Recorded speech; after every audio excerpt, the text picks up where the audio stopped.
All right, good afternoon, everyone. Thank you for joining me here for today's holiday baking class series. My name is Charlotte Shai, and I'm one of the Giant Company dietitians. I don't know about you, but especially with the snow and like even the freezing rain, cold weather, it definitely makes me think about the holidays and baking and all those different scents and flavors that go along with it. So we're going to be discussing holiday baking with our recipe being the gingerbread pudding cake, which is super delicious. I know when I think about the holidays, I definitely think about gingerbread and the smell, flavor, and all of that.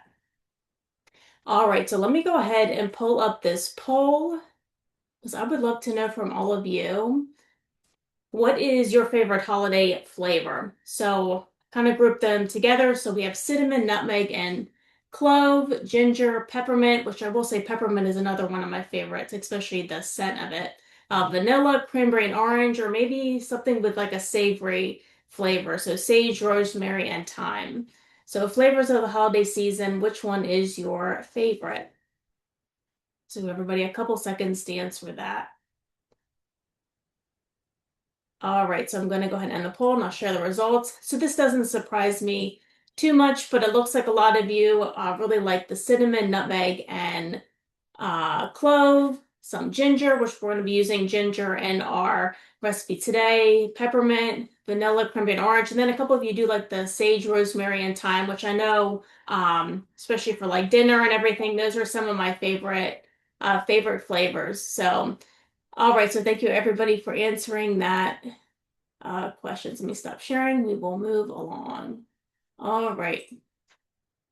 So again, with holiday flavors, whenever I think about the holidays, we're always thinking about cinnamon and ginger, nutmeg, clove, peppermint, vanilla, and cranberry and orange is another one that is pretty popular too, especially when it's like muffins or if you can make pancakes with cranberry and orange. That's a really good flavor combination. And again, sage, rosemary, and thyme. So a lot of different flavors this holiday season, especially when it comes to baking.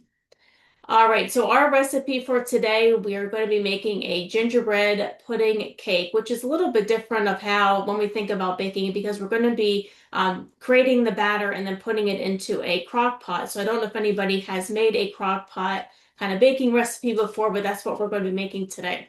So this is a savory recipe, so it's a nice, warm, cozy, and holiday flavor with really a lot of simple pantry ingredients. So of course, things like sugar, um, sugar, flour, baking soda, and that type of thing.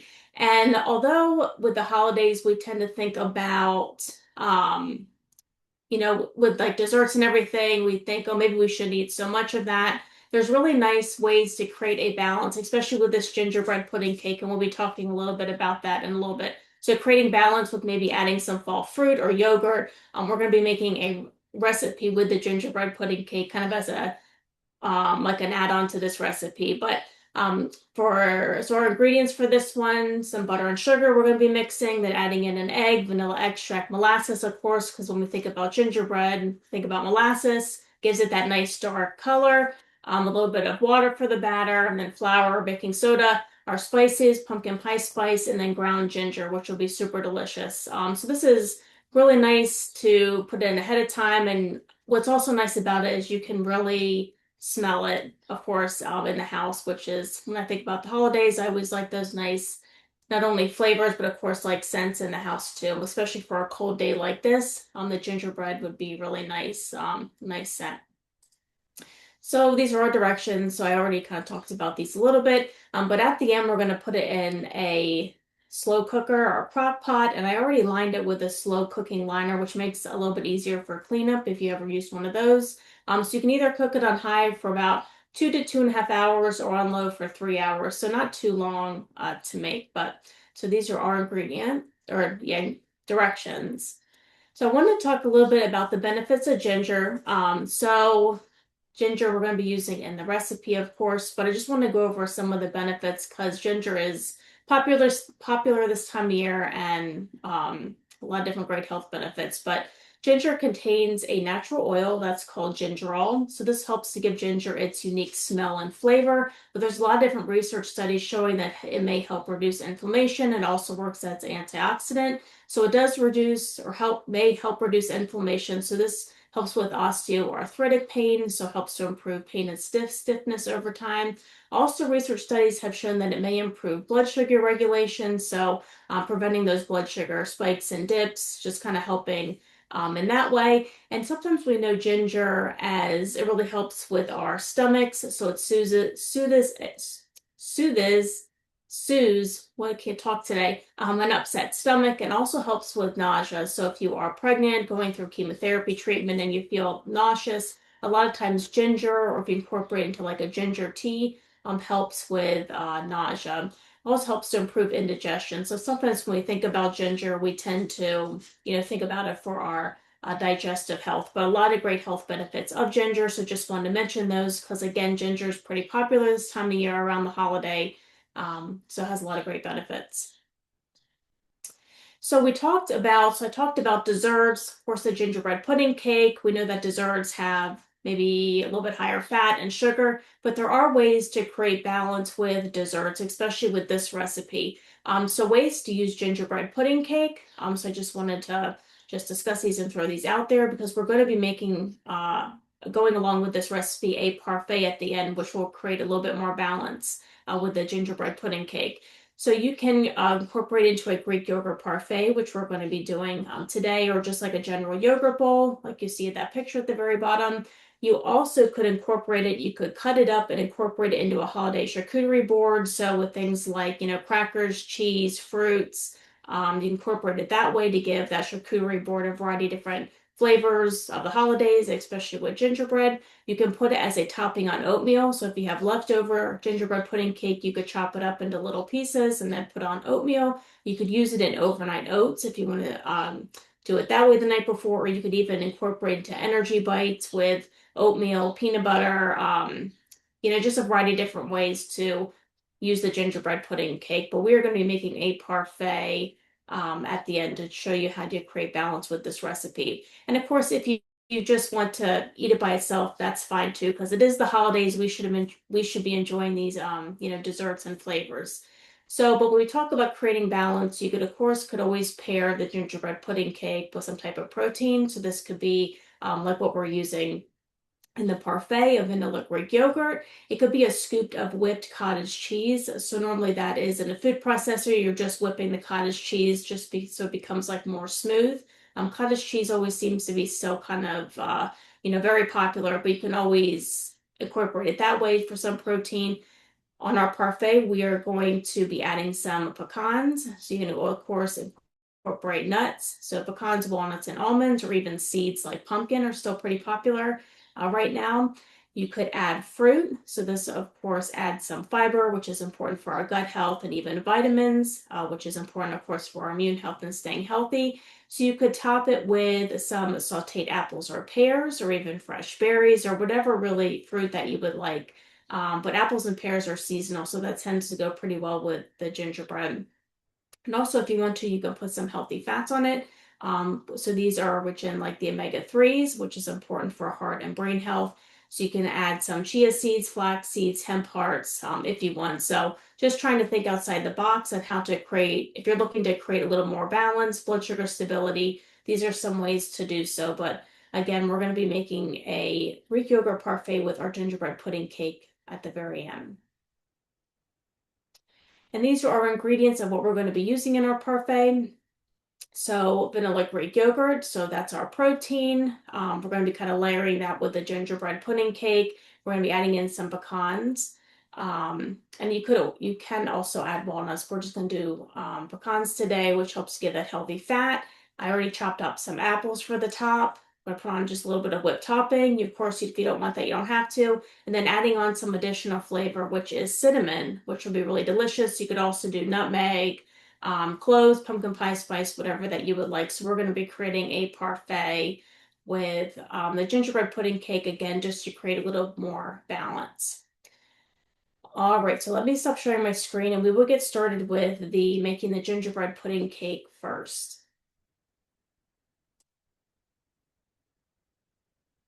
All right.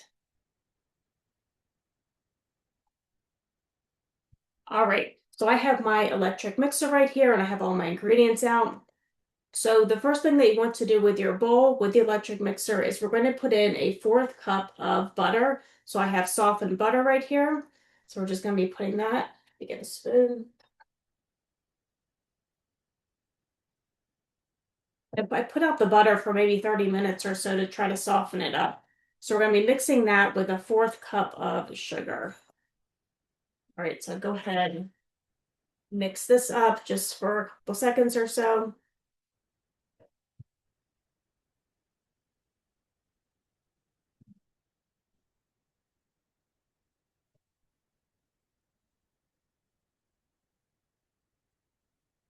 All right. So next we're going to add in some other ingredients. So I have my egg right here. So one large egg. So we're going to be putting that in.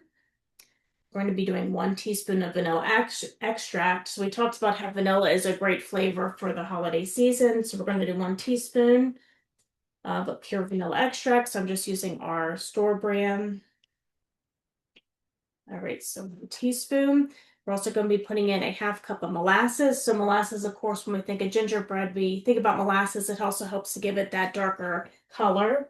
Where's my spoon? All right. This is very sticky. We're going to be putting in this.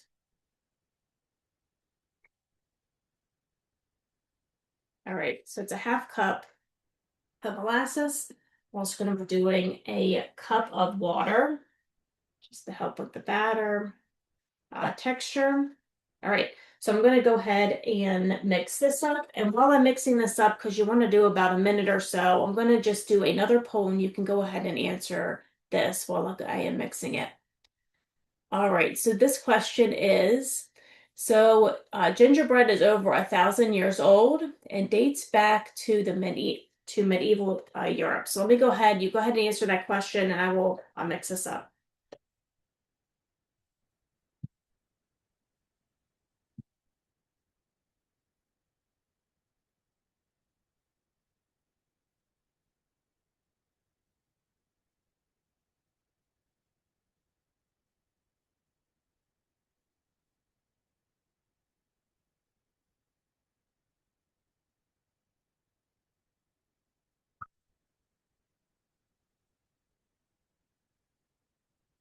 All right, so I'll go ahead and end the poll. So it looks like the majority of you said true, and it is true. So I didn't fool anybody. But yeah, gingerbread dates back to many, many years ago. But a lot of times with gingerbread, it was used for, for medicine purposes for um, a variety of different things, but especially with like digestion issues.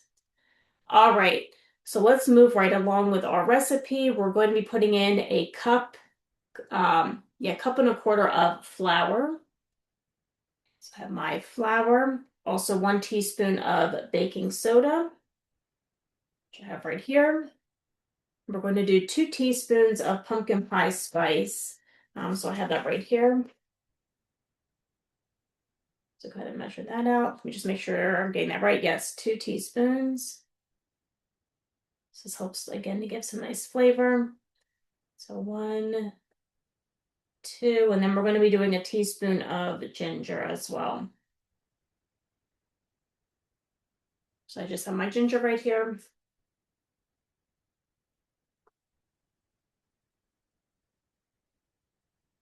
All right, and then just a pinch of salt as well. Just do some of my salt. Of course, I'm just going to just put just a little bit in my hand. I'll add that in. All right, so I'm going to go ahead and mix this up.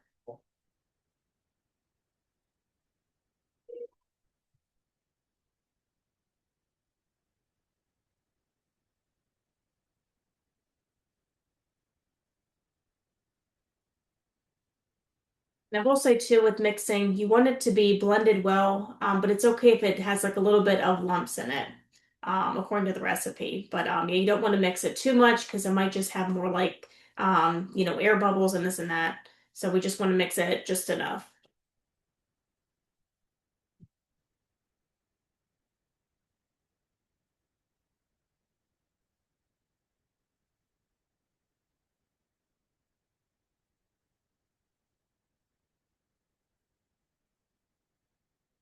All right, so that looks good. Let me just set this right here.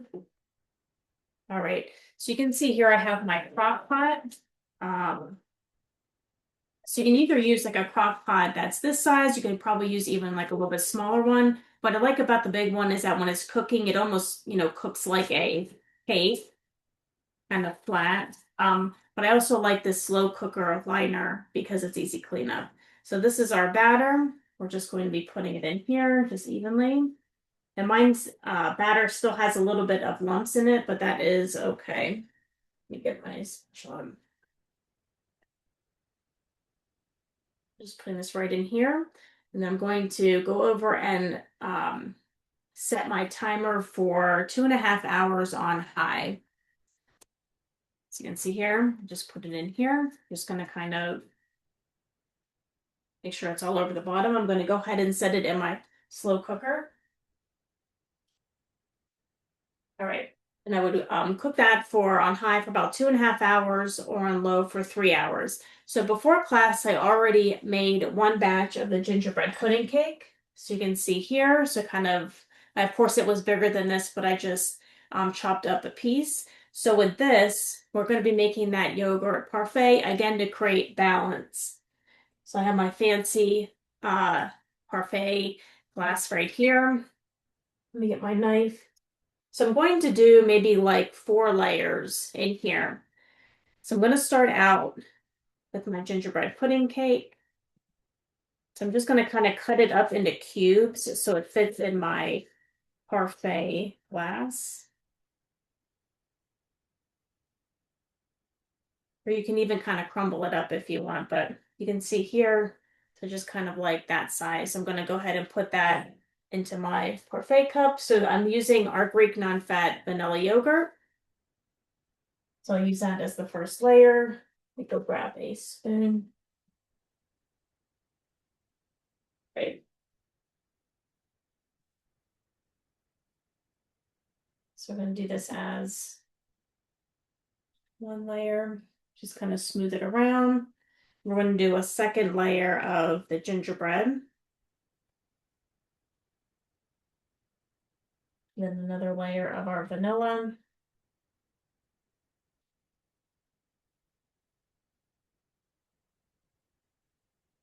Smooth this out to make it even.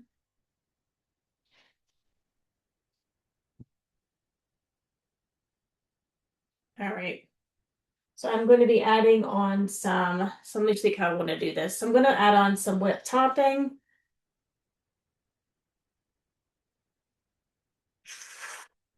Looks like this. Whoops. And then adding on to for more balance. So I have my pecans that are chopped up and then my apples. You could also do pears. You could also do like sauteed apples and pears if you want them even more soft. But for healthy fats and a little bit of protein, we're going to add on some pecans and then some apples. These are Honeycrisp apples.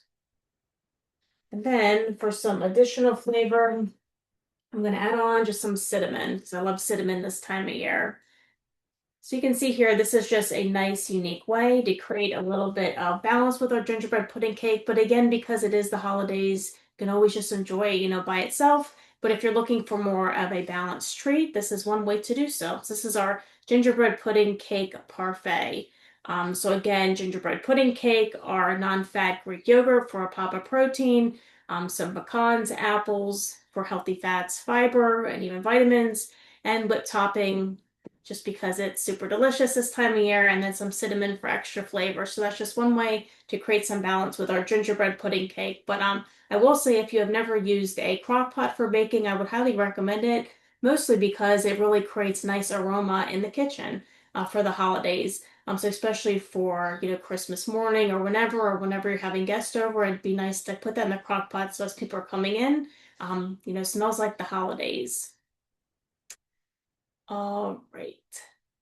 So I'm going to share my screen one last time because I just want to go over some of our upcoming fun classes for this week, which kind of go along with the holiday holiday theme. So tomorrow, Sheena's going to be doing a holiday brunch class and is going to be making a cinnamon roll tree. On Thursday, Joni is going to be doing a do-it-yourself holiday gift, a scone mix in a jar, which is, I always think, very convenient thing to give family or friends. And then Jen is going to be doing a feature Friday featuring Kashi. All right, and with that, we'll go to the Q&A.